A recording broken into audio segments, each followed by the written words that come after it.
everyone, it's Wacky Anime Whatif here to present you with What if Deku and Bill Cipher made a deal, Part 1. Let's go and get into it. Currently, Bill Cipher has just been beaten by Stan. After all, he was in his mind. He meant to go into forwards with the deal, but apparently they swapped outfits, and I couldn't tell the difference. He screams in his head while he turns completely pitch black and has a glowing red eye. He looks at Stan in his mind and says, Stan, you can have anything. I can give you anything. Infinite knowledge, power. You can have all the money you want. All the women. Think about it. You can have anything. Absolutely anything. The possibilities are endless. Just make a deal with me. And immediately when he's saying this, he's starting to glitch out completely and is about to do a spell while this is happening. He's conjuring the bell with his body and his new words that he's about to say, in case Stan says no. Stan looks at him while he's in his chair in the mystery shack in his mind and says, Nah, me and you both are gonna burn together as the flames grow higher in his mind, erasing every memory he has. Immediately Bill says, You will rule the day. You all will. And he starts doing an incantation backwards with as much magic as he can muster. Currently, he's getting very weakened because he's being erased with Stan's mind. He didn't think that any human could outsmart him twice. He didn't think that he would be forced into someone else's mind and not be able to get out. Or the fact that they would even erase their own friend's mind just to get to him. He's got to admit it was impressive, but he'll be back for his revenge. He swears in his mind as he says the incantation completely, and Stan looks over the flames that are going over his body, and is completely erased from his mind. Until Mabel and Ford immediately look at Bill exiting out of Stan's mind. They see him exit out because they can see a little flash of light in a small triangle, but he popped out of existence as soon as they saw him. They don't know where he went.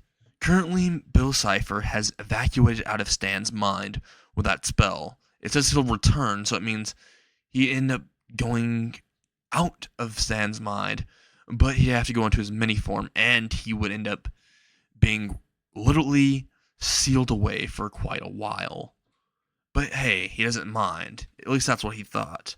But instead of being sealed away, he was brought into another world. POV change. Currently, Izuku Midoriya is being beaten brutally by Bakugo Katsuki. He's currently just now trying to get up out of his desk to go home and get prepared for the entrance exams for UA. After all, he signed up. Even if he doesn't have a quirk, it doesn't really matter. You don't have to have a quirk to be a hero, and that's what he's trying to prove. But right when he gets up, Bakugo slams his hands on his desk, and an explosion pops off, pushing him backwards, making him land to the back of the class. Everyone's walking out and ignoring him. As Bakugo walks closer, picks up Izuku by the throat, lifts him up, and immediately pins him to the back of the classroom and says, Don't you ever try to be a hero. You're just a stepping stone for my success. So stay where you're supposed to be, at the bottom of the pile, he says. As Izuku says, People aren't stepping stones, Kachan. And Kachan, why? Why are you acting like this? You were never like this when you were a kid. You weren't such a little brat. You were my friend. You actually cared. And you and me made a promise we'd be heroes together. What happened to that, Kachan? He screams out in anger as he finally expresses his emotion and is finally fighting back. But sadly, that would be short-lived, as Bakugo accidentally gets too over his anger limit. His blood feels like it's boiling over, and him sweating does not help, considering he accidentally lets off his quirk.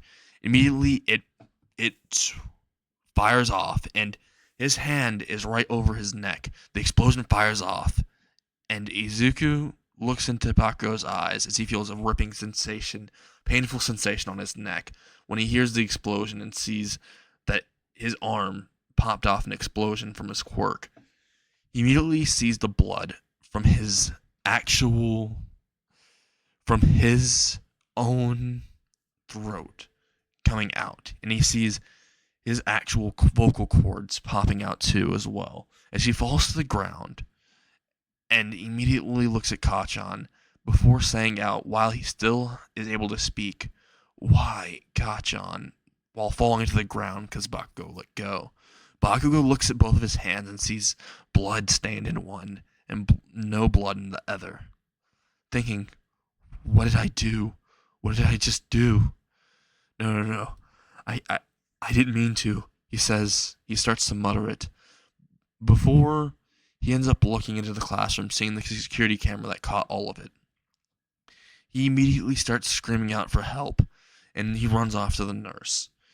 The nurse comes all the way towards Izuku's, classroom where Bakugo left him, with no bandages or no even sign of trying to heal him. Right when the nurse comes back, they see Izuku gone. POV change. Bill Cipher has just entered, another world, it seems. He sees a few desks, and he sees a blackboard in front of him, and he sees a kid on the ground, injured, with blood coming out of his throat. Seems he can't speak. Kind of curious what happened to him, though. Though pain is hilarious, and seeing him in pain is amazing, as he sees Izuku's eyes still sparking with a little bit of life, as he makes a pained expression, trying to grab at his throat, trying to force his vocal cords back in, or any of the blood he can actually force back in, and stop some of the bleeding, as he's trying to rip off part of his actual middle school uniform. When he does, he puts it towards his throat and wraps it around, barely saving his life momentarily, as he looks up and sees the triangle guy in front of him, and he immediately thinks, "Who's this guy?" While Bill says, "Oh, I'm Bill Cipher, if you need to know. Also, yes, I am reading your mind. Hey, you want to see something weird?" While Izuku sees him and says in his mind, "I don't think I want to see anything weird." And he says, "You see that desk over there? It's a seagull now." He just points his hand all the way towards the desk and turns into a seagull. The seagull immediately flies above Bill and starts to literally crap on him. And immediately Bill literally moves the crap off of his actual, top hat and says, "Damn it, you filthy seagull," as he starts shooting eye beams at the seagull, blowing holes into the classroom, and immediately shooting the seagull, and it's completely burned as it flies out of the classroom. Immediately, he says, "Hey, you want to see something else that's weird?" And currently, when he said that, Midoriya says, "I don't want to see anything else. I want to survive. I want to live. Is this a hallucination, a mirage? Why is it a triangle guy?" he says in his mind. While Bill says, "I'm not the triangle guy. I'm not the science guy. I'm Bill Cipher. And also, if you want to live, I could help you with that." As he puts out his hand, he says, "You just got to make a deal with me." As his hand has a blue flame that glows out of it. Immediately says, "Just shake my hand, and I'll make it to where you can become a hero.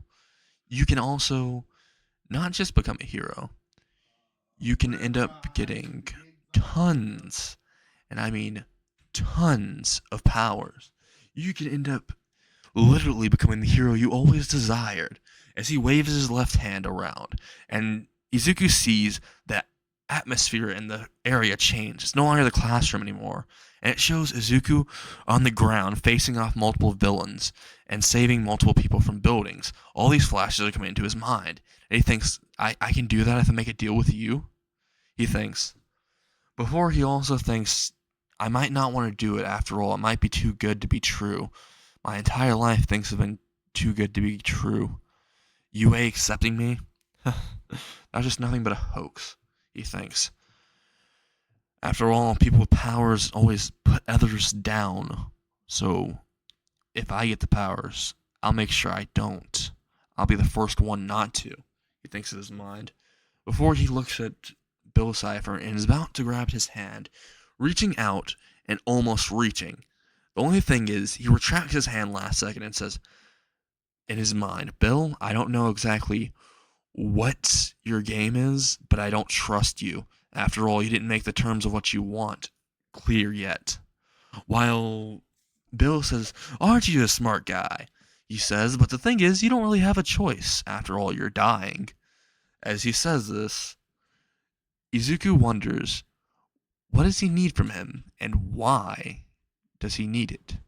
But also wonders, can he do anything he wants himself if he's so powerful? Bill Cipher's POV. Currently, Cipher realizes he has a limited amount of, well, magic left after his Weird-Geddon in Gravity Falls. The thing is, it's not just the fact his limited amount of magic. He's no longer in a completely physical form. He's in a partial. He can't really harm physical beings. He can harm desks and non-living beings, yes, but not physical ones. So I need another puppet. I need a puppet or I need an apprentice. Considering I've seen inside of Izuku's mind, and he's quite smart, smarter than Dipper, definitely smarter than Ford, and more cautious than both. But I see the darkness lurking in his mind. I was thinking about using him as a host or a vessel, but instead of doing that, I could make him an apprentice and make him free me so I can be in my original form and not a meatbag form, he thinks in his mind. And immediately looks at Izuku and says, so, how about this? Favors for favors. I help you, you get tons of powers. You might not be human anymore, though. But hey, that's a small price, right? While Izuku says, wait, I won't be human anymore? And immediately Bill says, no, you'll be a demon to be exact. You might be a destruction demon. You might be a wrath demon, lust demon, don't know. You could even be a dream demon like me. One of the most powerful demons, he says. Right when he says this, Izuku looks directly at him and sees he's not lying about this. You can tell because every time he looks someone in the eyes, or in this case, eye, they either avoid his gaze or they have a condescending smirk, or they even have condescending aura around them when they're speaking to him, or they end up flinching or showing some sign of a lie. So he immediately thinks, sure, I'll accept your deal, he says in his mind. While he also thinks I should probably accept it before I die, though, immediately reaches out his hand, and this time when he's about to grab it, he says one more thing. He says, but what is your end of the deal? And he immediately says, my end of the deal is for you to free me. And Izuku says, okay, I'll free you, but you're not going to do anything bad, are you? And Bill says, of course not, he says with his fingers crossed behind his back, as he grabs Izuku's hand and they both make the deal. As soon as they shake hands, Bill Cipher says, but I'm going to need you to be somewhere else, preferably away from Bakugo or any prying eyes from the training I'm going to be doing. Immediately teleports Izuku away. POV change. Bakugo just entered into the classroom and sees no Izuku, no blood, no nothing. Everything exactly like normal except the desk is missing. And also there's a few laser holes through the wall, which the principal promptly thought that Bakugo exploded something again. So he ended up paying for it and just, well, covering it up so that Bakugo doesn't get a bad record. And he also pinned it on Midoriya. POV change. Midoriya is currently now inside of his home, directly on his bed. Immediately, Bill Cipher says, so kid, while he says this, he says, so kid, this is what's going to happen. I'm going to go ahead and give you demon blood and turn you into a demon. So I'm going to need you to drink this, as he pulls out a random vial from out of his hat. And Izuku questions, what is this? The fuck is this? While Bill Cipher says, oh, it's demon blood. While Izuku says, do I have to drink this for the power that you promised? And he says, yeah, you do. I mean, there's different ways, but you prefer this one, to be honest. Although you're going to feel a lot of pain, but you'll get the most power out of it. And you can become a hero like you wanted, unless your resolve isn't that strong. And immediately, Izuku thought that Bill smirked. right when he said this, to be honest, considering the way that he said it was condescending. Izuku immediately grabbed the vial and just drunk the entire thing. And Bill just looked at him and says, "Man, were you thirsty or nah?" While Izuku says, "Bruh," while he falls to the ground in pain and agony, feeling his skin melting, fusing with his bones, and then reintegrating new skin on top of that with his blood changing and morphing. While his eyes are changing to a demonic red and they're stinging like all hell, as if someone ended up putting lemon juice into his eyes for 24 hours, is how it feels. And immediately the burning sensations all over his body. His body is rearranging, and he immediately goes unconscious while he lays on his bed because Bill Cipher teleported him there when he fell to the ground. And Bill says, "When you wake up, I'm curious what demon my protege will be," he says in a deep, dark voice. While Izuku was just barely going unconscious, he heard, "I wonder what demon you will be, my," and he heard nothing else. And then it says nothing else. That's not anything else that the triangle guy says. What Bill says is blanked out. And Izuku's eyes close, and immediately Bill looks around to see what exactly Izuku has. He looks around, checking all of his stuff, looking into his notebooks and finding that he has extremely detailed notes about the heroes of this world, which he will definitely exploit. No more looking down on people, as much as he did before at least. Just all in fair fun, he thinks. Before thinking, things are about to get weird. With the sinister glow of his eyes, before everything turns to black and I stop the what if. I hope you all enjoyed, and if you did, make sure you smash that like button and make sure you destroy that subscribe button. Alright, see you later.